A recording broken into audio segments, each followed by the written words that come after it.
Ugh. Let's make this quick. I want to go watch WandaVision.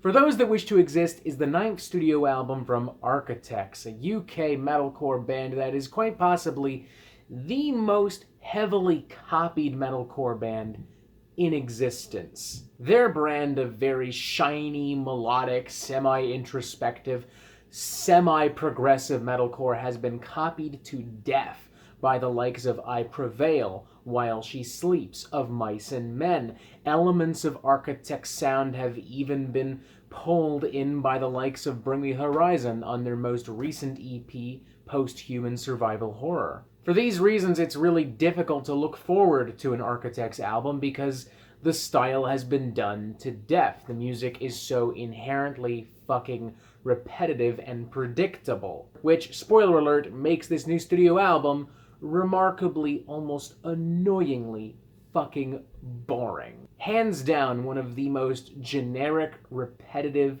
cookie-cutter melodic metalcore post-hardcore records I have received in fucking ages! Saved only by its sound mix, by some genuinely strong vocals, and by a concept and a lyrical narrative that pulls less from the emotional core and more from its surroundings, namely the apocalyptic dystopian surroundings that have defined the last year of our lives, which I suppose itself isn't especially unique anymore. I mean, again, we just name-dropped Bring Me the Horizon and their last EP, so, you know, props for trying, Architects, but you failed. The songs all follow the same remarkably predictable pattern.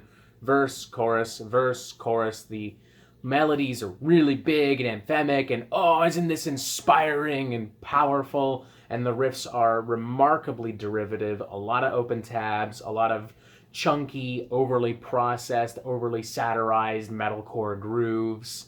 I feel really bad for Josh Middleton across this entire thing. He came into Architects just trying to help out some friends, just trying to fill the void left by Tom Searle, and now he's kind of stuck here, left to play this remarkably boring and unintuitive music. It's genuinely almost kind of heartbreaking to see somebody who kicks so much fucking ass so consistently with Silosis now recycling the same generic metalcore grooves and breakdowns over and over and over again. There are some moments that almost harken to a slightly different musical path for the band, some ambient soundscapes, some stranger guitar solos and leads.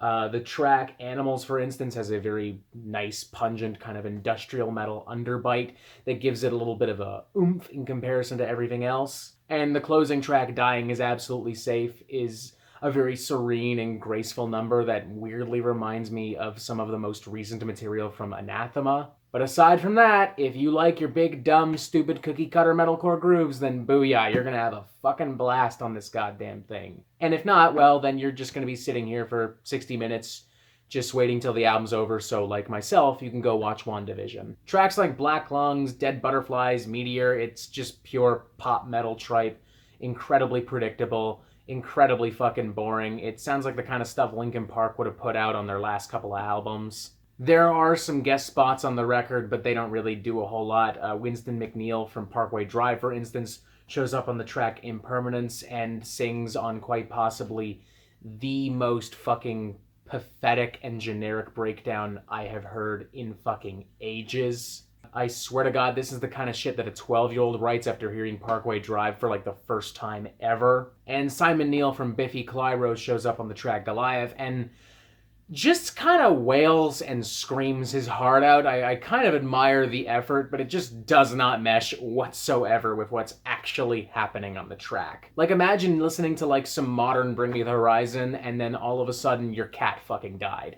That's essentially what Goliath is. The lyrics and the general concept of the record itself can be kinda interesting at times. I like that it pulls from our reality. I like the band pulling influence from global warming, from COVID-19, from modern divisive politics. That's neat. It shows a much more thought-provoking side to Architects that I wouldn't have, guessed them having before.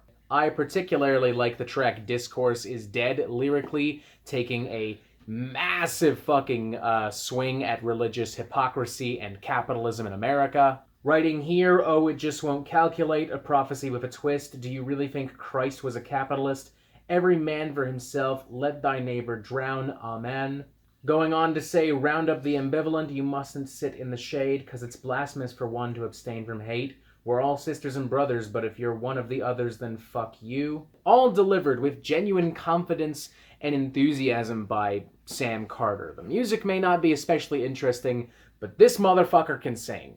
That much is clear. I will not take that away from him at all. I just wish he was singing something a little bit more original, something a little bit more dynamic, something a little bit more provocative, something a little bit more fun, something that wasn't just this same old tired and true cookie cutter metalcore, pop metal, post-hardcore fucking nonsense. I gotta go with a 1.5 out of 5. There's a lot to admire about this record, that much is certain, but none of that matters if the songwriting isn't on fucking point. And quite frankly, the songwriting just isn't on fucking point whatsoever. It is boring, it is generic, it is predictable, it's the same fucking tripe that you've heard from the aforementioned I Prevail, While She Sleeps, of Mice and Men, from every other modern mainstream metalcore band that worships the ever-living fuck out of Architects that you've heard from previous Architects albums for that matter. It's essentially the diet version of the aforementioned post-human